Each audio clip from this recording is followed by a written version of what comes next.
webinar. It's the Market Matters Show. Thanks for joining us yet again here today. We will be running our popular question and answer feature as always. And so at any point in the webinar, if you have a question, you just go to that GoToWebinar control panel on the right side of your screen, find that question box, type it right in there, and we'll see it. We'll answer your question. Also, if you miss anything during this webinar, do not fret. We record it and post it to our YouTube video channel, North Metro SBDC YouTube channel, and we'll email you a link when that's available later today. My name is John Hovey. I'm the Special Projects Consultant here at North Metro, and I have with me today Adrian Hovey, Lead Consultant for the SBDC, as well as a Financial Advisor for Edward Jones. He is small business development and personal finance expert. He's got an Ivy League MBA. He's an online celebrity, sometimes mistaken for an economist. I'm excited to be with you here today, Adrian, so that we can find out what's been going on in the world of finance and how the markets will affect the business goals for the North Metro entrepreneur. I know you're excited as well. Hey, I want to make sure that everyone sticks around to the end of the broadcast. It's only about 20 minutes, and today we will be revealing Adrian's new guide, which I've put together. It's called the Election Wagering Quick Riches Plan. Election wagering. We have a very intense presidential race heating up in this country. I think you're all aware, and this plan is really hot. You don't want to miss it. I'm going to turn it over to Adrian here in just a second, and we will be answering the same questions that we look at each time on Market Matters. Number one, what's been happening in the market recently? Number two, what does it mean to you, the small business owner? And number three, that election wagering quick riches plan. Cannot wait for that money. Adrian, welcome. What have you got for us this week?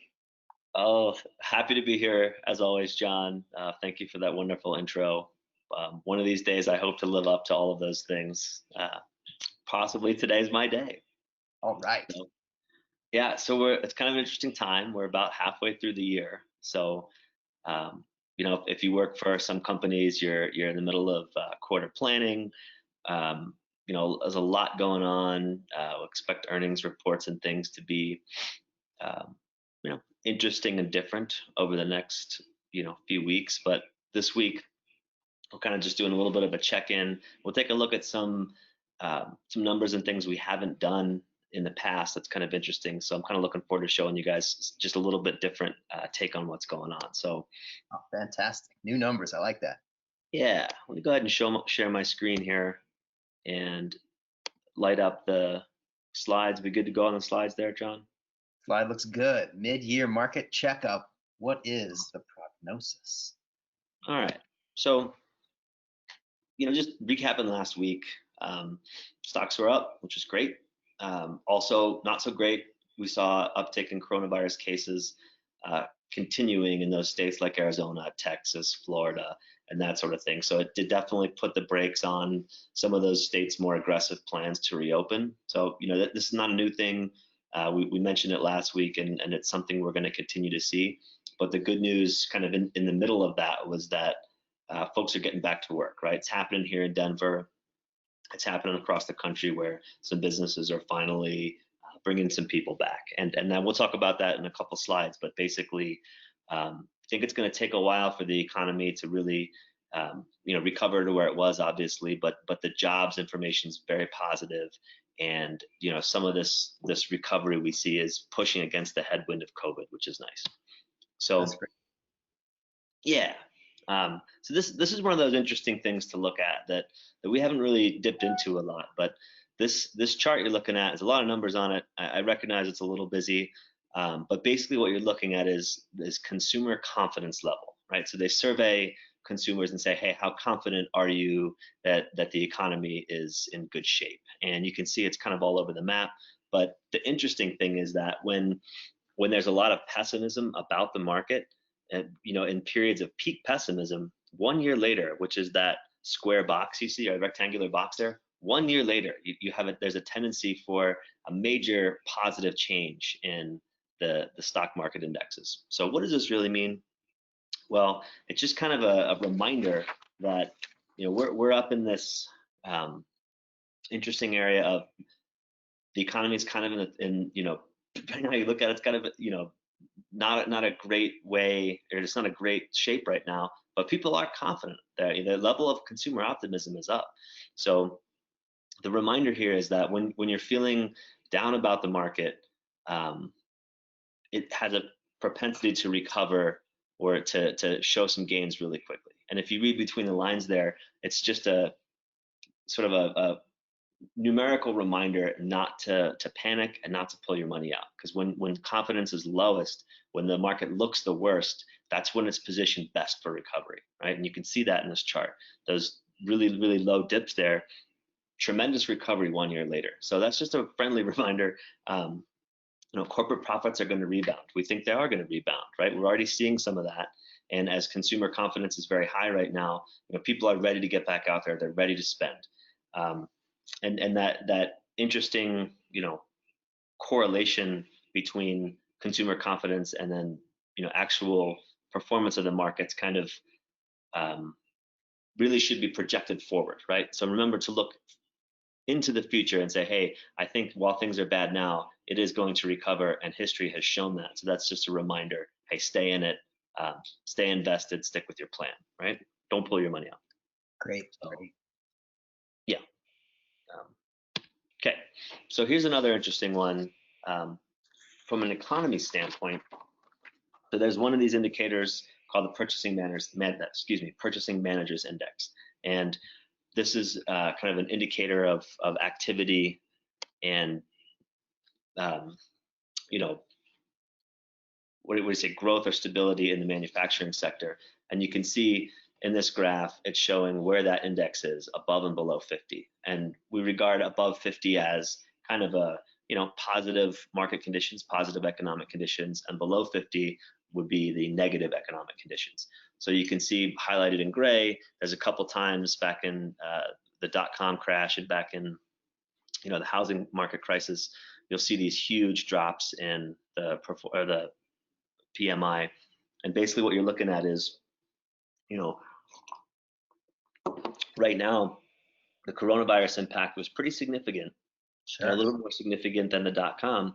And, right now, because, we're seeing trends improving, we're seeing things going up, we're not looking at a significant drop in PMI. We're expecting that to return.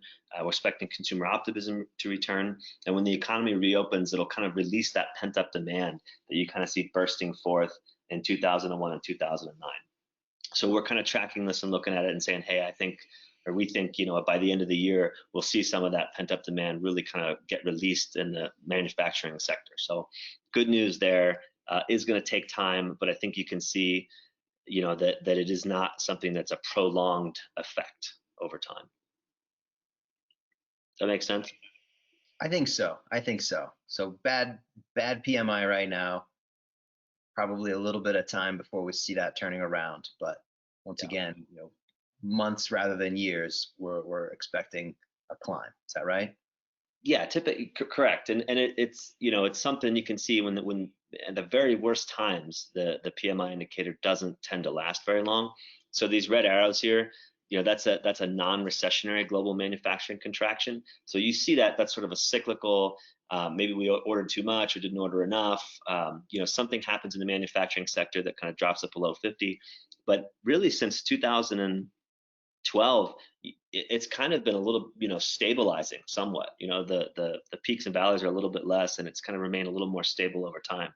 So we're hoping that we see us getting back to that, being a little more predictable, and reflecting that kind of steady growth that everybody loves to see. All right, so now the fun one that everybody wants to talk about. So this is kind of it's a strange election year, right? Where it's out there, the activity is ramping up, and folks are talking about the election and its impacts, but I think it's been really overshadowed by the COVID crisis. And this graph that you're looking at here, it kind of reflects consumer confidence, which we know to be an important driver in the economy based on political affiliation. And the thing to know is, essentially what it's saying is when your party is in office, you tend to be more positive in your estimation of how the economy is performing, right? So you can see between 2009 and 2016 and 17, the Democrats as a group of people were more confident about the economy. And then, in the Trump years, you can see the red line reflects that Republicans are more confident about the economy. So what does this really mean? The lesson here is two things. The lessons are, one, election years and political affiliation absolutely affect how you personally feel about the economy. However, they don't necessarily represent an opportunity that you have to capitalize on in an intelligent way. So this is an opportunity for you to separate your mental state from, the way that business is done, right? So, you can't fight how you feel, and everybody's going to, feel differently across party lines, and that's an important thing, right? Your emotions are definitely important, and the way you invest and the hold that it has on your emotions. Let's not discount that, but trying to understand how that's going to affect the economy and how that's going to actually drive economic indication is anyone's game. So I think the lesson is, temper your own feelings about that and stay focused on good, solid planning, long-term and high quality. And that's going to do you better than worrying about, who's sitting in office in terms of the economy. I love it. I love the red, white, and blue. First of all, it's a nice touch to whoever put this together. And then I think that there's a third lesson here, Adrian, which is, if you feel yourself feeling a little doubtful and uncertain, and you got to phone a friend, phone a Republican. Don't call your Democrat friend. Yeah, or an independent, I suppose. Right. For that, on the fence line. But yeah, absolutely. I mean, talk about it with other folks. This is a great opportunity for people to cross party lines and have a dialogue and talk about things, because the perspectives are obviously different. I mean, this is polling information. These are surveys that real people have taken. So it's a definite thing that happens. Call a friend, talk it through, and see what it is that they're feeling and talking about, and maybe that'll help you gain a little bit of that perspective about time and things like that. So that's a good point, John. Thanks for bringing that up. Okay, so our last chart here, this is pretty interesting. So we all feel that volatility, right? We feel maybe even a little bit of fear of missing out, right? Some FOMO when we see friends of ours, who say that, hey, I'm killing it in the market right now. I'm killing it in the tech sector. And I see this a lot. People have a hard time when a portion of their portfolio or a sector of the economy isn't doing very well. So I wanted to show all of you guys this because it's pretty interesting look at how time is the major factor in getting you a positive return when you invest, right? So if your time horizon is a month and you're in 100% US equities, you're 64% likely to see a positive return. But if you advance that to 10 years, you're 93.7%, almost 94% positive, chance to see a positive return. And if you diversify across US, international, and bonds, then you're 100% likely to see a positive return. So the lesson here again is time is a factor, and time is important in planning, whether it's your own small business, or your own stock portfolio. Think about the way time is going to play out for you. So if your time horizon, your planning horizon in your business is only 1 month, you're going to see a lot of volatility in there, and you're not necessarily going to see a profit or going to see break even. But if you advance that time horizon and plan for that, then you can begin to see like, hey, what strategies do I need to put in place to make sure that I stay invested or I stay working on my business, and I'm looking at that long-term picture. So very, very important, very powerful information that these things, they do take time. And right now I'm seeing a lot of people interested in starting a business. There's never a good time or a bad time. So I encourage everybody who's interested in that to get started now and look ahead, because this idea that you're gonna, have the business of your dreams in a month or even a year is very difficult.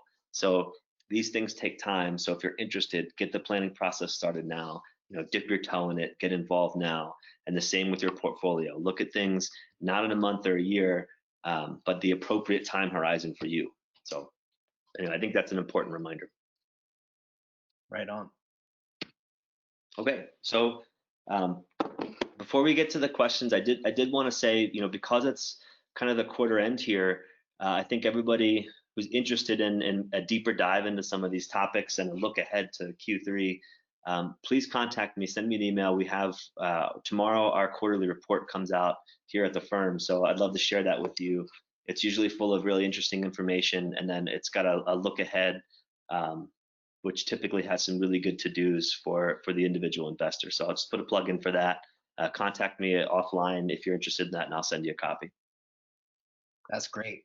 Hey, in addition to that, I wanted to share with you, Adrian, something I read in this week's financial headlines.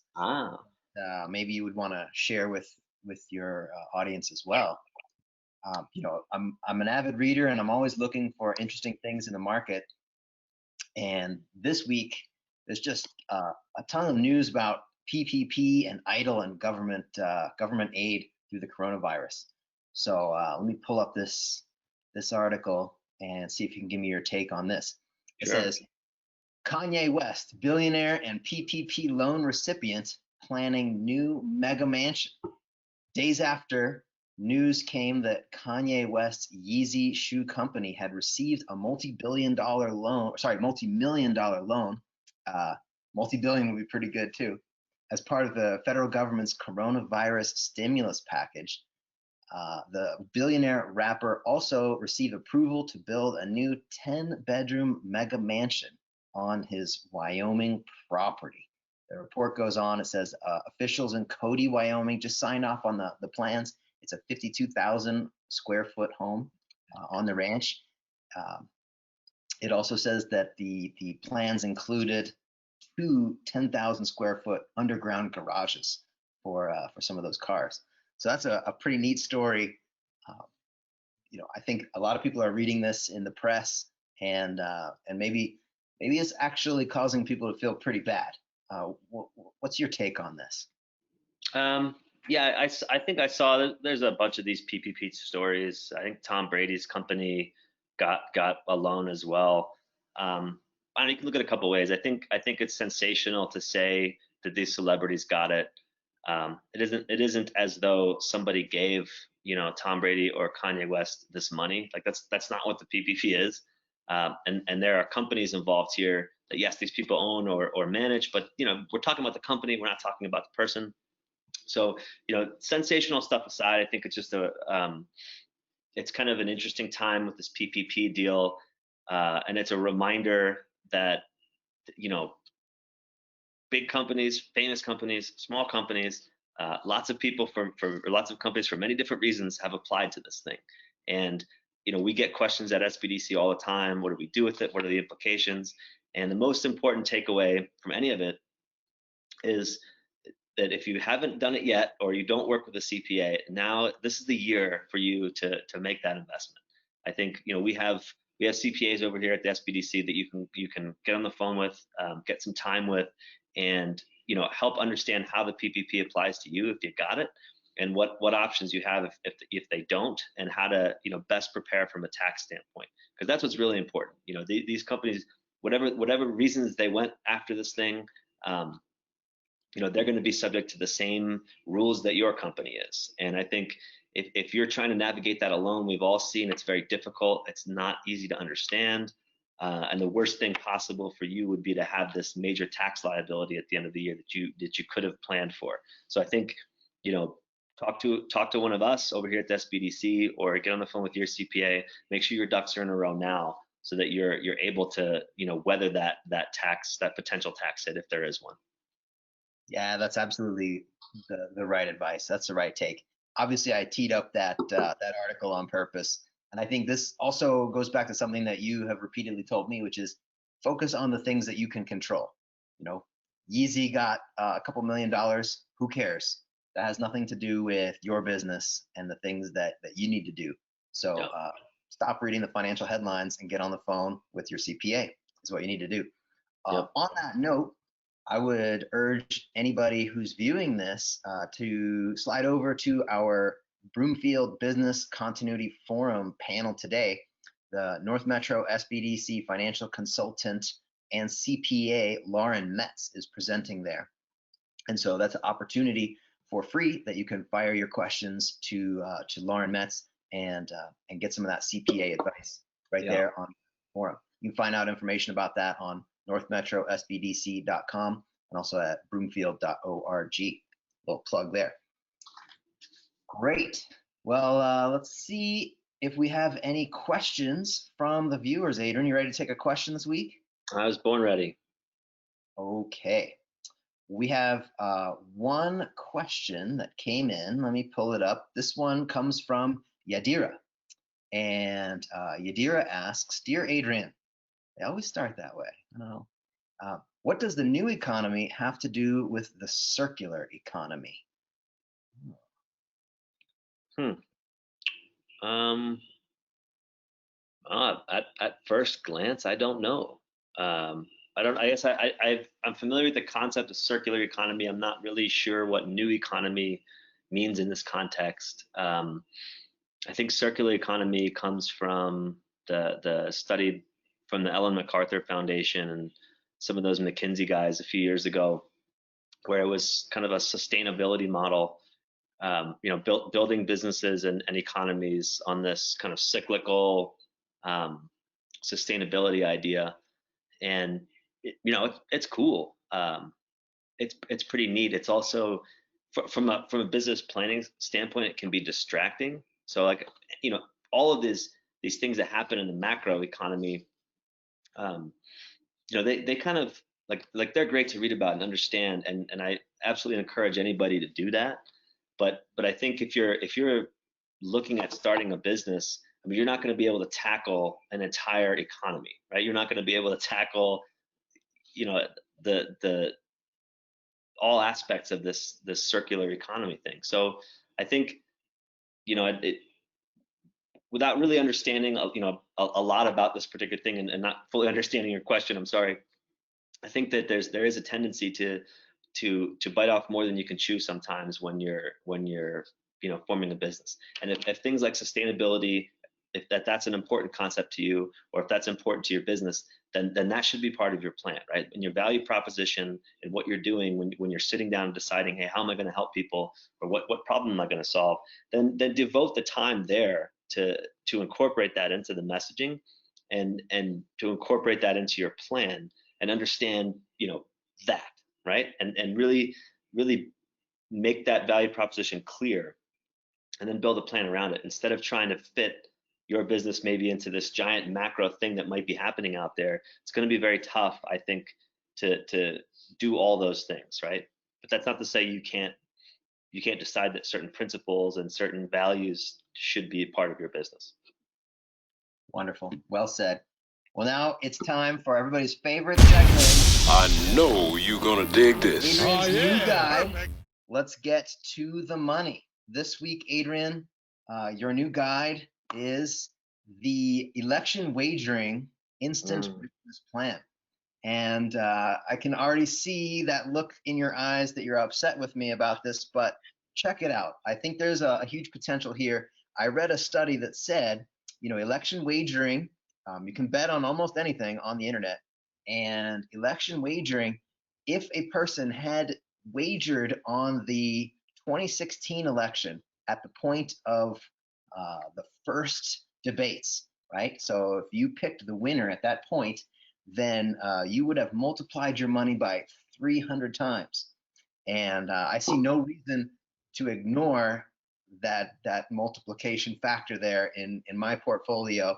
I would love a 300 time, multiplication of my money. So tell us how we can take this data point here and get instantly rich, because we got an election coming up, you just said, and I know that 300 times I can do a lot with that money. How's it going to work? Go ahead. I'm going to throw this right back at you. What's your goal? What's your goal? Money. Well, money for what?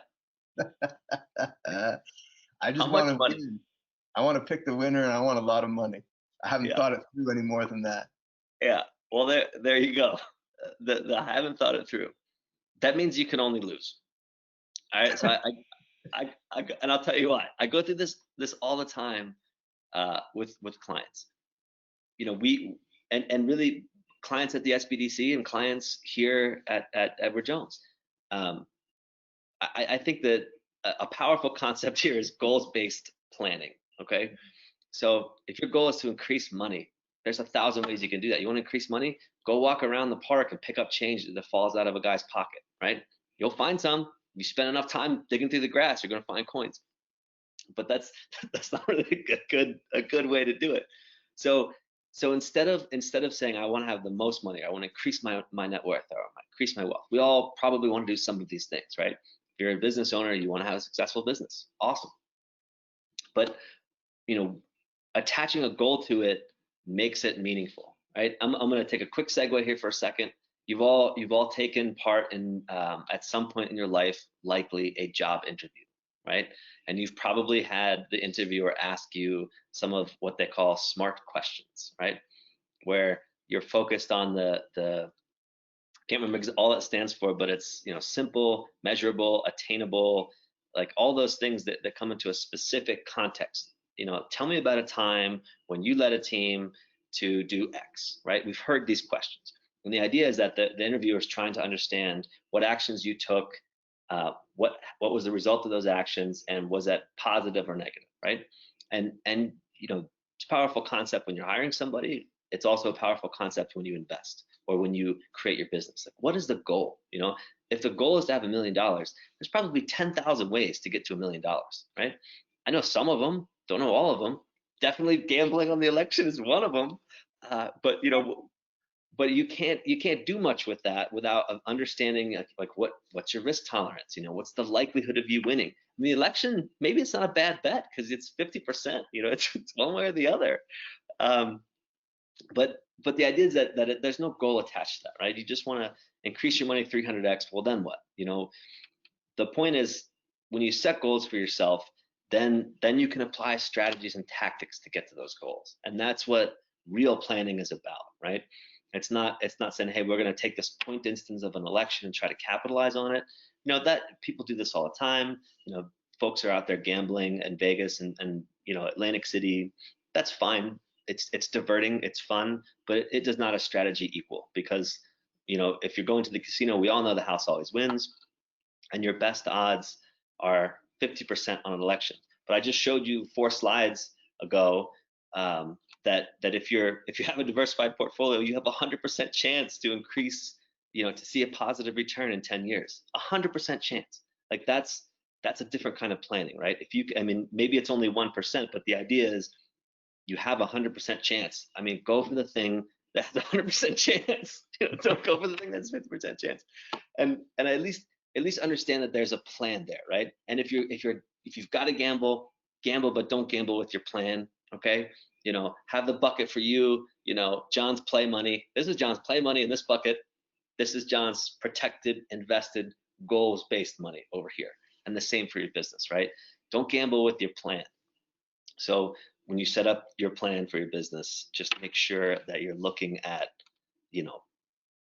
not, intelligent gambles, I guess, or things like that. So I'm rambling now, but you get the idea.